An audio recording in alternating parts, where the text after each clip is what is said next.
O NUPEP apresenta...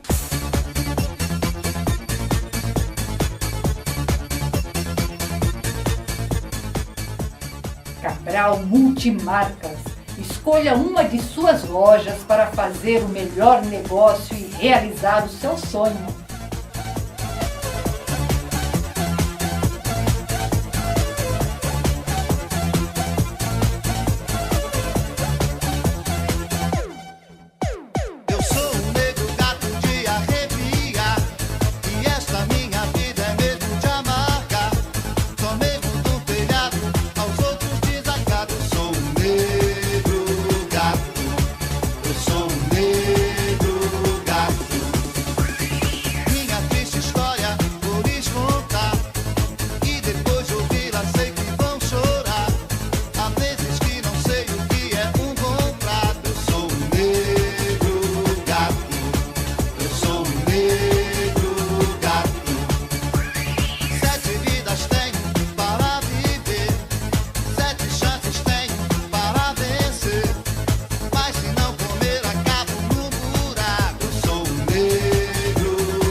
Iniciando os nossos comentários, a nossa conversa sobre o assunto tratado pelo professor Jorge Melquiades no programa intitulado como Ser Ético ou Lebre-quimia.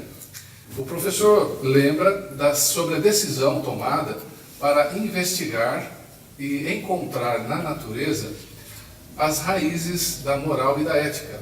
E ele fará esta investigação por conta, riscos e recursos próprios. Nesse encadeamento racional, o professor menciona que moral e ética são atributos da razão, o que é algo que ele diz que quase todo mundo sabe. O professor faz a citação do pensamento de antigos sábios gregos que anunciavam que a virtude intelectual e lógica do pensamento, ou o logos e a razão, se identificam com a ordem, com a organização encontrada no cosmos, portanto, na physis, na natureza. E ele menciona o pensamento de Aristóteles, que advertia que a moral, dada pelo intelecto, pela razão, está sujeita às paixões, ao pathos, e também está sujeita aos costumes coletivos, ao ethos. E ele explica que de ethos é que deriva a palavra ética. O professor explica que a razão é um processo mental da natureza humana, que impera na matemática, e que a matemática é a suprema referência das ciências. E nela tudo é ordenado, tudo é organizado a partir da informação de um elemento, o um, que indica, que significa a existência, a presença de alguma coisa. E é desse um, que é o princípio da matemática, que derivam todos os outros números. Se você somar 1 mais 1, você tem o 2, mais 1, você tem o 3, e assim por diante até o infinito. E também do 1 deriva o seu contrário, que é o 0, que significa a sua inexistência, a ausência. Então esses dois valores, o 1 e o 0, a existência e a inexistência, servem de ponto de partida para a metafísica e a dialética. A metafísica ela vai tratar daquilo que está além do físico, que está por trás das aparências. Ela vai tratar da essência do ser. E na dialética nós temos uma ideia, que nós chamamos de tese, a ela se contrapõe uma outra ideia, que nós chamamos de antítese, e dessas duas ideias é possível extrair-se uma síntese. E essa síntese pode ser uma nova tese, que vai surgir uma ideia contrária, que vai se contrapor a ela e tirar uma nova síntese. E assim por diante, até o infinito, como na matemática, que você soma 1 mais 1 mais 1 e vai ao infinito. Então, com a metafísica, através da metafísica e através da dialética, é possível construir a ordem infinita de conclusões que pode ser demonstrada enquanto verdades. Então, o professor postulou que as raízes da ética e da moral estão na natureza. E nessa investigação, ele nos convida a raciocinar com ele, utilizando-se da lógica matemática, da razão que é da natureza humana e que produz as verdades que levaram o homem ao desenvolvimento da moral e da justiça. E o professor no programa coloca assim: não queremos comprar gatos por lebre, ou gato por lebre. O que ele está dizendo? Que nós não queremos ser enganados, ludibriados, embromados, porque existem muitas informações a respeito de ética. E se nos oferecem um bicho que mia, nós raciocinamos para saber que não é lebre. Por quê? Lebre que mia não existe. Lebre que mia é uma mentira. E nós raciocinamos também para saber que onde há mentira, não há verdade. A verdade se ausenta e a justiça verdadeira também. E para exemplificar isso que o professor está colocando, ele nos lembra dos nazistas de Hitler, que para implantarem a sua ideologia de dominação global, eles provocaram a Segunda Grande Guerra. E com mentiras, levaram milhões de pessoas à fome, à miséria e à morte. E uma das mentiras que os nazistas apresentavam é que eles iriam oferecer aos judeus que estavam em campos de concentração um banho refrescante, um banho higienizador, um banho restaurador. Mas, na verdade, o que acontecia é que os judeus entravam nos chamados banheiros, e dos canos e dos chuveiros não vertia água, e sim um gás letal. Então, o professor Jorge, ao nos lembrar das atrocidades dos nazistas, nos alerta para as graves consequências das mentiras. Em outras palavras, o professor Jorge compara o mentiroso com o nazista. Ele equipara o mentiroso ao nazista, porque o mentiroso cria situações de destruição, de desordem, que leva ao sofrimento que nós não podemos saber a que nível pode chegar. Nós temos esse exemplo dos nazistas. Então, o professor, em sua investigação sobre ética, com essa atenção sobre a mentira, diz que, mentindo como nazistas, há sempre alguém dizendo que a verdade absoluta não existe. A verdade absoluta é aquela que não tem como ser demonstrada falsa. Sob todos os aspectos, ela é verdadeira. Por exemplo, todos os pontos de um círculo estão à mesma distância do ponto central. Esta é uma afirmativa que é um exemplo de uma verdade absoluta, porque não há como provar que esta afirmativa é falsa, sob nenhum aspecto. O relativista diz que a verdade absoluta não existe. Acontece que ele diz que a verdade absoluta não existe como uma verdade absoluta, como se estivesse apresentando uma verdade absoluta. Ou seja, se a verdade absoluta existe, ele está mentindo, porque ele afirma o contrário.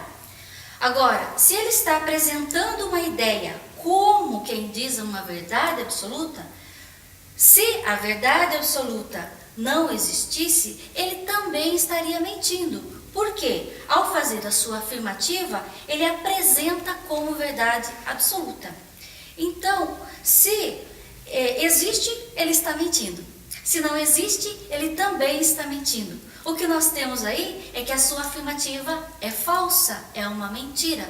Logo, o relativista é um mentiroso.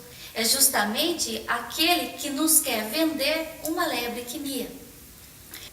Então vimos que o relativista é um mentiroso. E sabemos que todo mentiroso mente para levar vantagem. Ele é um estelionatário, ele é um enganador. Para ilustrar essa situação, o professor nos traz um exemplo. Que se o relativista for à feira e o feirante quiser lhe oferecer uma lebre que mia, neste momento ele briga. Nesse momento ele dá a impressão de que se interessa pela verdade e vai dizer: lebre é lebre, lebre não mia. Então, sob todos os aspectos, o relativista é um mentiroso. Mas para deixar claro justamente essa ideia de que o que é a verdade absoluta e como ela existe, o professor traz essa referência máxima das ciências, que é a matemática. Trazendo um exemplo muito simples, como uma operação, como 2 mais 2 é sempre, em qualquer momento, em qualquer lugar do mundo, igual a 4. Essa é uma verdade absoluta, porque não há como provar o contrário. Se alguém diz que é 4,5, 5, está mentindo. A verdade absoluta é que 2 mais 2 é igual a 4. Assim, então, o professor disse que nessa investigação sobre ética encontrou muitas concepções relativistas, por exemplo, mas não aceitou o convite do relativista para o banho. Voltando a fazer uma referência, então, ao convite mentiroso dos nazistas. E também fala que talvez se os judeus não houvessem acreditado nas mentiras dos nazistas, talvez tivessem oferecido uma grande resistência e impedido o massacre genocida que sofreram. Apesar da referência à mentira dos nazistas, que o professor diz, não vou aceitar esse convite ao banho, não é especificamente dessa mentira que o professor está se referindo ao dizer que os judeus não deveriam de ter acreditado, porque houveram muitas mentiras que antecederam justamente a situação que levou os judeus a estarem sim enfileirados nus em direção a um banheiro, que na verdade era uma câmara de gás, a estarem nessa situação degradante. Ou seja, muitas mentiras e as consequências já estavam sendo enfrentadas pelos judeus. Então, quando todo o processo se iniciou, não foram combatidas. De certa maneira, elas se propagaram e trouxeram essas consequências tão graves que todos conhecemos. Então, sem dar ouvidos às mentiras dos relativistas, o professor observa a sua realidade e constata que no nosso país, no Brasil, existem sim muitos problemas éticos. Existem problemas éticos que vai desde a Cracolândia até o Congresso, até o Senado ou mesmo o Supremo Tribunal Federal. Ou seja, a criminalidade está aumentando a níveis insuportáveis. Isso tudo revela um grave problema ético. Então ele sabe sim que existem pessoas honestas, pessoas generosas que trabalham, que de alguma maneira contribuem para que nós tenhamos uma boa convivência em sociedade.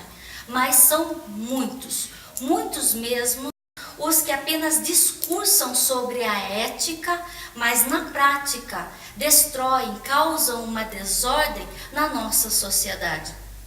Então, o professor chama a atenção para essa desordem que podemos observar porque ela é resultado de uma falta de ética. Nós vimos, a razão produz ordem.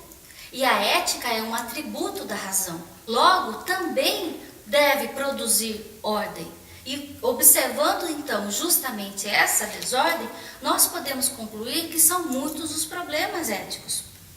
Então o professor pergunta também, são tantos os problemas éticos, mas são tantos os que discursam? Para que serve então essa ética de fazer o contrário do que se fala? E vem nos conduzindo à resposta. Serve para esconder com a retórica, com a mentira, toda a prática destrutiva, toda a prática que trouxe danos e está trazendo ao convívio humano. De regra, todos dizem desejar paz, amor, prosperidade. Porém, o professor ressalta que o desejo é um sentimento que é um forte motivador irracional de ações. E se o indivíduo procura realizar estes desejos sem considerar a ética, a ação dele será irracional.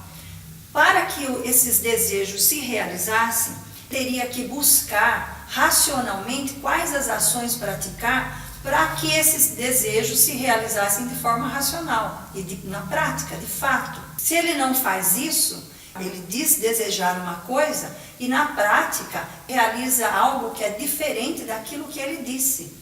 Então, ele diz desejar a paz, por exemplo, ou o bem das pessoas e age promovendo o mal, provocando o mal. Todos da espécie humana sentem desejos. Porém, esse não é um atributo que é só da espécie humana. O porco, o cachorro, o gato sentem desejos. Todo animal irracional sente desejos. E o homem, se deixando levar pelos desejos, corre o risco de agir sem considerar as consequências dos atos dele em relação às outras pessoas, em relação ao próprio ambiente. Com isso, pode ter uma ação que seja de indiferença ao sofrimento das outras pessoas. Então, é essa a consequência da falta de ética. E isso porque o sentimento de desejo é algo que é pessoal, não é compartilhado, é do indivíduo. Então, se o indivíduo deseja defecar, se deseja beber água, se deseja se alimentar, se deseja se enriquecer, deseja para quem? Deseja para ele mesmo. Então, o sentimento de desejo é pessoal e intransferível, ele faz por si e para si mesmo. Quando surge a ética, é quando alguns homens observam estes atos egoístas e aí eles vão procurar buscar racionalmente quais ações seriam adequadas para realizar esses desejos, porém considerando o bem comum.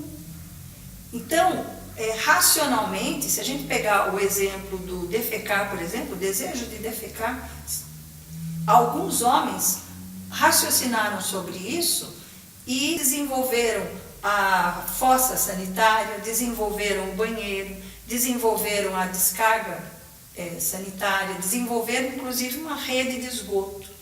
Então a ética, ela visa disciplinar esses atos egoístas praticados e vai ser por meio da educação que essa disciplina ela é passada para os outros homens. E aí o professor traz um exemplo em que, imagine um homem ou uma mulher estando em pleno centro comercial e sentem o desejo de defecar. Se tem alguma consciência ética, apressadamente vão buscar um lugar adequado para poder realizar esse desejo. Então o professor fala todos, aqueles que não são porcos, que não são animais irracionais, querem viver num ambiente decente, num ambiente limpo, numa cidade limpa, com pessoas, com relacionamento de pessoas decentes, seja em casa, e para isso precisa da ética, seja no trabalho, ou mesmo com os fabricantes de remédio, ou os produtores de alimento, nos quais você possa ter algum tipo de segurança. Então, aqueles que raciocinam melhor, eles agem para atingir esse objetivo, porque eles sabem que um ambiente de falsidade, um ambiente de mentira, um ambiente de corrupção, de roubo, traz muita infelicidade, faz com que a vida se torne extremamente difícil, sofrida, e isso pode levar, inclusive, a pessoa a se tornar depressiva, dada tantas decepções que ela vive no dia a dia dela, e enfrentando essas decepções, ela pode se tornar uma pessoa depressiva. E estando depressiva, estando doente, ela vai procurar num hospital essa condição de ser atendida, de ser fortalecida. E lá ela também vai ter o que? Ela vai se deparar com pessoas que, se não têm ética, agirão da mesma forma, com a mesma falsidade com ela. A mesma coisa num remédio, que poderia dar um apoio para ela e no fim não se sabe se pode confiar nem mesmo naquele remédio que foi fabricado que deveria auxiliá-lo. Então, se a falsidade traz tanta dificuldade, dor, infelicidade para a vida, o professor nos alerta que é preciso então deixar de acreditar nas falsidades, para que você tenha a possibilidade de entender que você vive numa sociedade, numa íntima relação, tanto emocional como física, uns com os outros. E, portanto, os atos de um vão afetar diretamente os outros. E ele coloca que cuidar dessa sobrevivência emocional e física é de extrema necessidade. E, para isso, é preciso que o homem entenda e pratique as verdades éticas, porque só a verdade vai trazer uma relação saudável entre os humanos e então teremos o bem comum a todos. Entendido essa parte, ele coloca assim: se tem tanta dor desse jeito e se tem tanta burrice em relação à ética, essa burrice toda agrada a tanta gente. Por quê? Foi aí que ele observou que as pessoas são diferentes, tanto no modo como usam a razão, quanto no seu caráter. E a verdade dessa situação, ele observou no comportamento dos indivíduos, aqueles espertinhos que querem realizar os seus desejos egoístas, motivados pela irracionalidade, manipulando aqueles que não usam a razão direito, manipulando aqueles que acreditam na falsidade. Para que isso ficasse bem claro, ele colocou no programa uma entrevista com o bandido que roubou e participou do assassinato de um estudante da USP em 2011, e também com o advogado de defesa desse bandido. O que fica claro na entrevista? O bandido, ele quer convencer as pessoas que, apesar dele ter roubado, apesar dele ter matado, ele é uma pessoa boa, porque ele é ético, ele não é dedo duro, não entrega o seu comparsa. E também a morte do estudante foi só uma reação em resposta a uma outra reação. E se ele consegue convencer as pessoas disso, gente, ele vai ficar matando e roubando impunemente por muito tempo. Já o advogado, através da retórica, que é a arte de falar bem, enaltece o bandido dizendo que ele não entrega o comparsa porque ele tem a ética da profissão de bandido. Ele é um oprimido socialmente e o advogado quer convencer que ele é um bom defensor desses oprimidos da sociedade.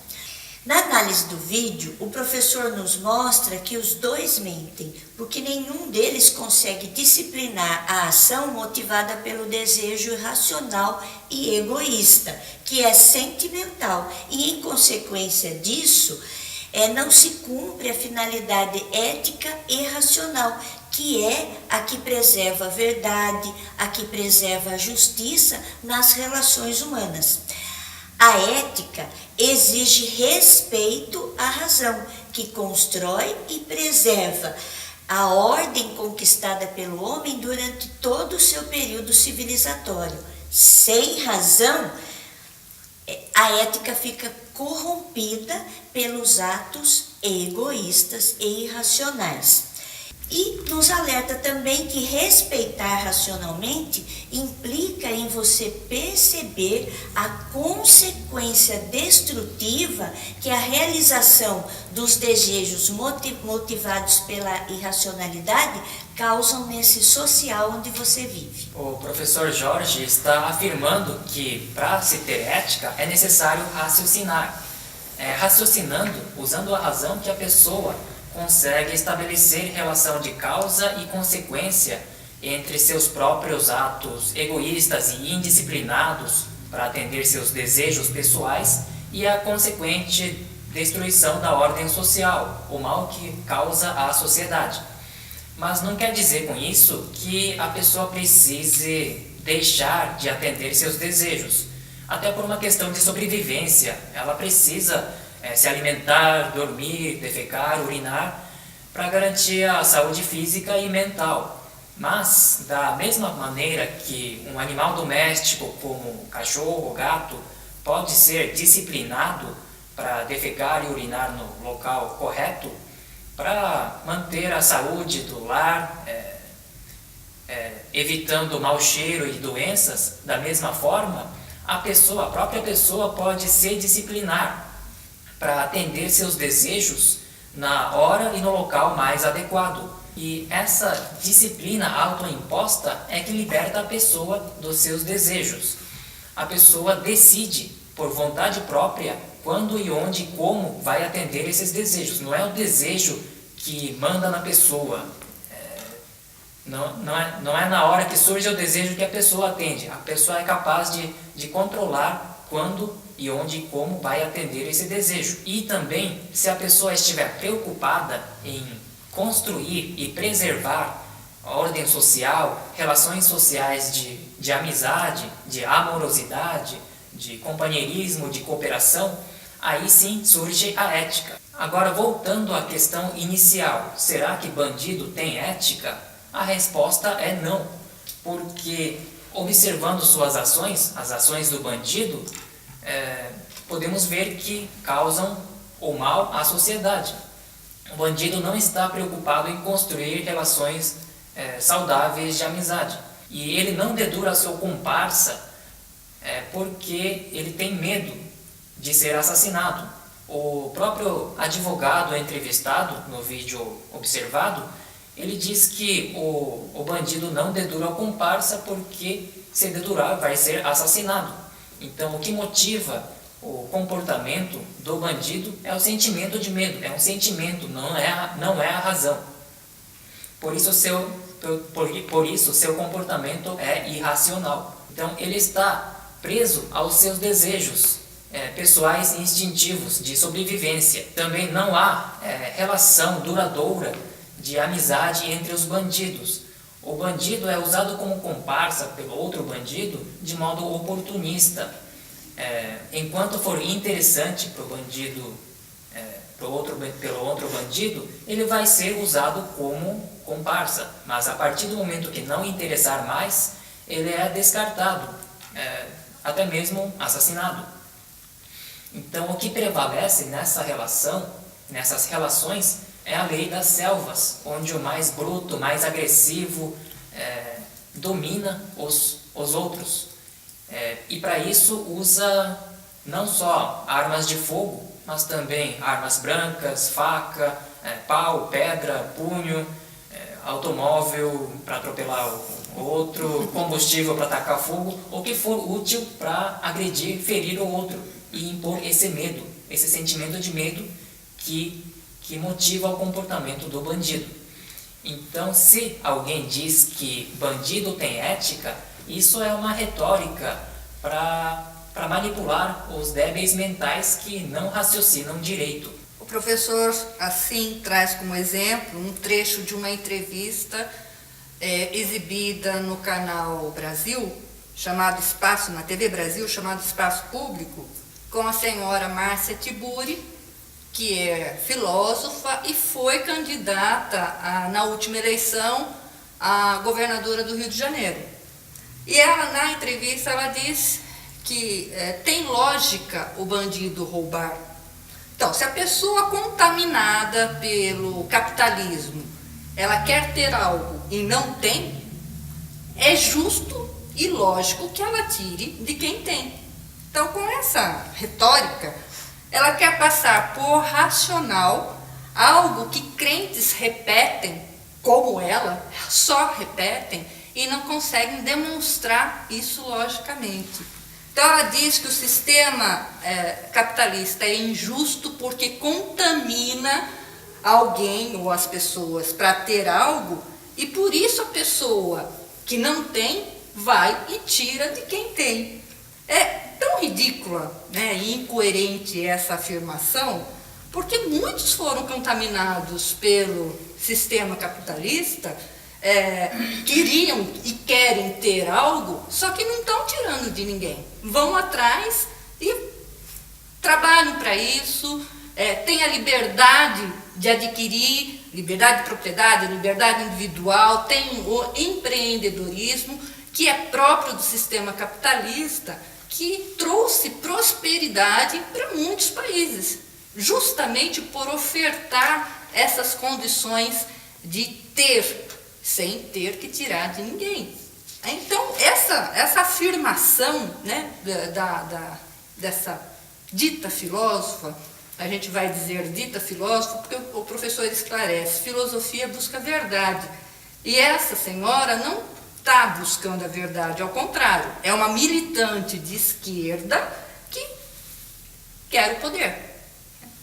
Então, dentro dessa qualidade de vida que o sistema capitalista oferece, muitas pessoas emigram para esses países justamente para ser beneficiado dessa qualidade de vida que os cidadãos daquelas nações têm. Eles também querem ter essa sociedade. Inclusive, muitos fugindo do sistema político-econômico que essa senhora defende, né?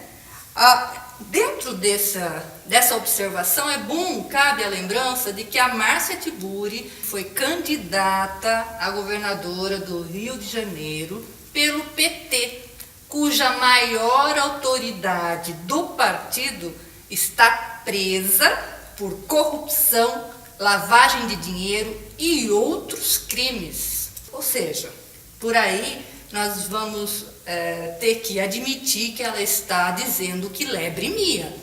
Até aqui ela está dizendo que lebre mia. É o ato do ladrão, né, que tira, que rouba, que assalta o outro. Ampara o desejo dela, dessa dita filósofa, de querer destruir a ordem do sistema capitalista.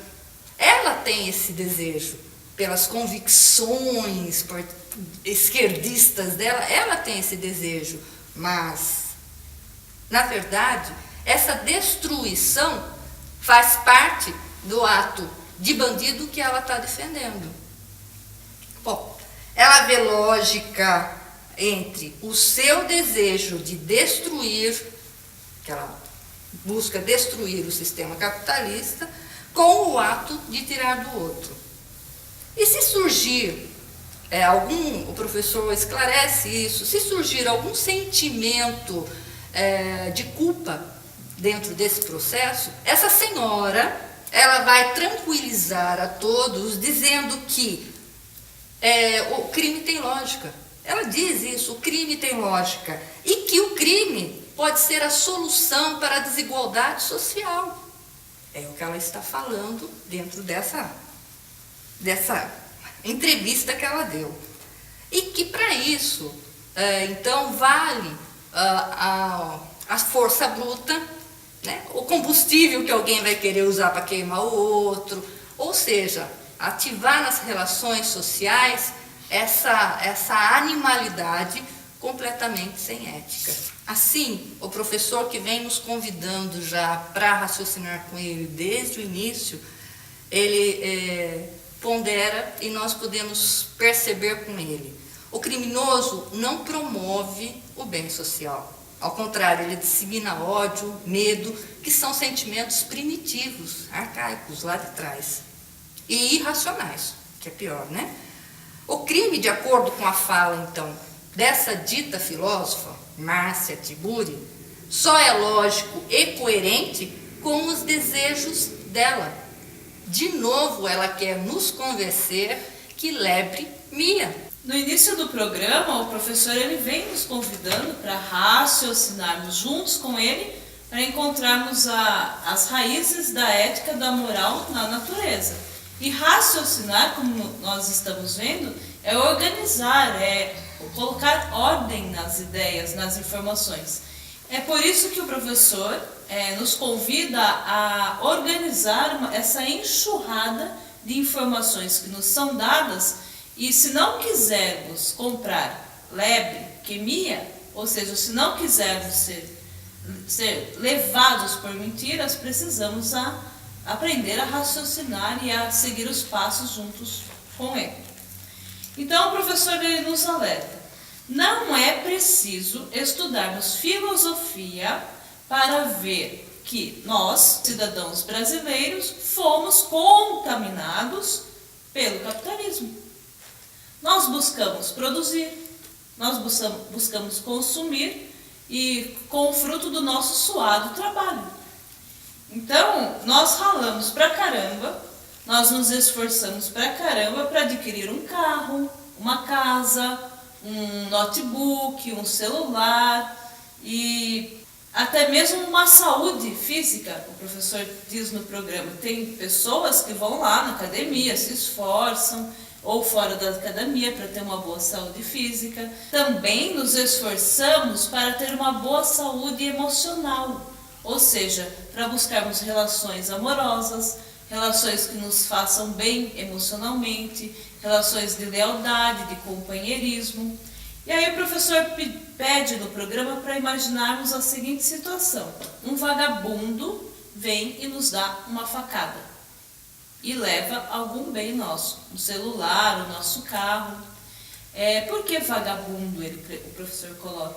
Porque vagabundo é aquele indivíduo que não trabalha para ter o bem, diferente de nós que trabalhamos para adquiri-lo.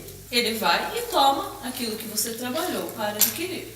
Então esse vagabundo, ele não leva só o nosso celular ou o nosso carro, ele leva também a nossa saúde física, porque nós vamos ter que passar o resto dos nossos dias cuidando das sequelas que os ferimentos provavelmente vão deixar. Imagine também que essa situação causa muito pânico, muito medo, ou seja, esse vagabundo ele nos leva também à saúde emocional. Nós vamos passar a viver com insegurança, né? Então o professor pergunta no programa, você acha justo? Você acha o vagabundo, o ladrão, justo?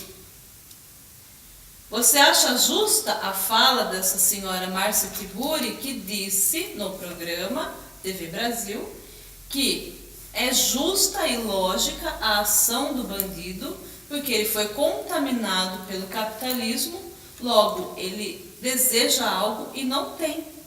É justo que ele vá e tire de quem tem. E o professor continua colocando questões para pensarmos juntos com ele. Então o professor coloca, imagina então se por um milagre esse vagabundo ele vá preso. É justa a alegação do advogado de defesa dele, que disse que o ladrão ele agiu em legítima defesa, porque ele pensou que você ia reagir à facada que você levou desse bandido. É justa? É justo então, é isso que ele está dizendo, você ser considerado o culpado pela facada que você levou. Você que trabalhou muito para adquirir um bem que ele deseja, é o culpado. Então você acha justo e lógico o bandido ser considerado uma vítima da sociedade que você ajudou a produzir, que você ajudou a manter com o seu trabalho? Mas é isso que o professor está demonstrando. Para esses comparsas de bandidos disfarçados de intelectuais, seja a dona senhora Márcia Tiburi ou o advogado de defesa do bandido, é justamente isso que eles estão afirmando, que é justo sim.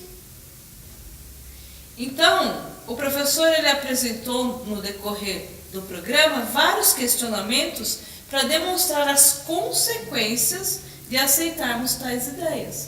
Se aceitarmos tais ideias, nós estaremos aceitando o papel de opressores dos menos favorecidos pelo poder de consumo. É essa a ideia que os comparsas de bandidos estão tentando nos passar. Estão tentando nos fazer comprar uma leucemia. Só falta agora nós sofrermos de culpa.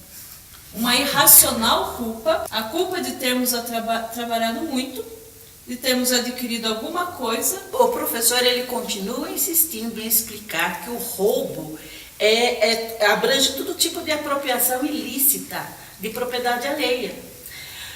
Por isso ele volta a perguntar, puxa vida, se a gente pensar que aquela pessoa que rouba é porque ela precisa, é porque ela deseja, e não tem, por isso ela rouba, com que lógica nós podemos explicar os ladrões ricos. Com que lógica que nós podemos explicar um presidente ladrão, políticos ladrões, altos funcionários ladrões? Então, vai dizer que eles roubam porque eles não têm, eles desejam, então eles pegam de nós. Não tem lógica o que essa senhora vem falando dentro dessa entrevista que ela deu, né? Portanto, é mentira que o ladrão, que o bandido, ele só é bandido para compensar a sua condição financeira baixa. Essa situação de que ele é pobre, ele não tem, então ele vai roubar para ter alguma coisa. Porque existem muitas pessoas pobres, muitas pessoas pobres que não roubam, que têm, conseguem viver com o que tem, sendo o seu trabalho simples, de maneira formal ou informal, e com isso construir uma vida ética, uma vida sem precisar roubar de ninguém, de tirar de ninguém. Ou seja, de qualquer forma nós sabemos que essas pessoas, na verdade, elas são vítimas, elas não são as vilãs da situação. Qualquer pessoa pode, de honestidade intelectual ou ética, pode ver então que a maioria das pessoas foi vítima de estupros, de furtos, e que ainda não foi corrompida por essa tentativa de destruição irracional. Os crimes, eles são praticados, na verdade, como nós já falamos, tanto por aquele que se diz um pobre coitado, que não tem absolutamente nada, como aqueles que têm absolutamente tudo, poder aquisitivo e poder político, que também estão roubando. Por isso, na fala da senhora Márcia Tiburi, em relação a essa desculpa que ela dá para o bandido, né, que você falou, não há nada racional, não encontramos a racionalidade na fala dela, porque ela só faz uma repetição papagaial e uma apologia ao crime. É o tempo todo fazendo uma apologia ao crime, dizendo que o crime é bom, que o crime é necessário, que o crime compensa. Então, a gente verifica que esse tipo de fala papagaial que essa senhora repete é típico daqueles que querem uma boquinha no outro poder político, já que ela foi candidata, inclusive pelo PT, a governadora do estado do Rio de Janeiro. Nós podemos saber que ela está, na verdade, fazendo algo para si, né? Ela está pleiteando algo que compense a ela. Nesse momento, o professor ele faz uma ponderação sobre os problemas existentes no capitalismo democrático.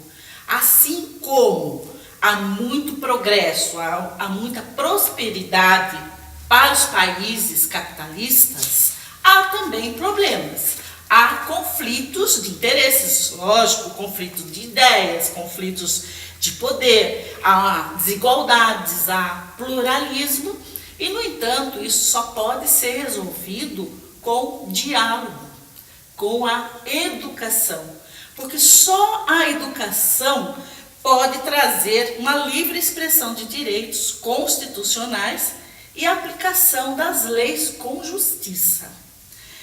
O professor termina o programa fazendo um alerta que manipular revoltas e revoltados só serve para semear a discórdia, ódio e dividir as pessoas. E que isso é totalmente contrário à lógica política ética, pois corrompe as relações humanas, corrompe todo o avanço racional e humanitário das civilizações e levam muitos conflitos às civilizações, fazendo com que toda a evolução que se conseguiu até hoje seja jogada na lata do lixo da história. Nosso maior patrimônio é o tempo.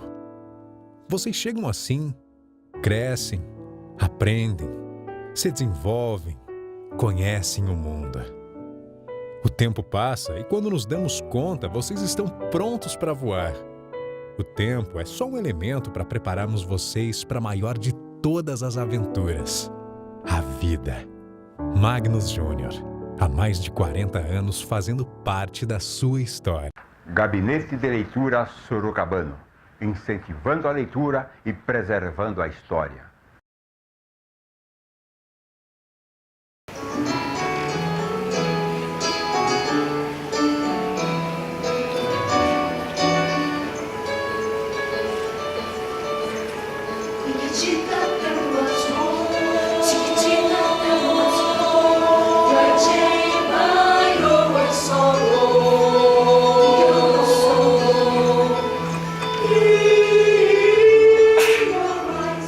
There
You my Lord of wisdom.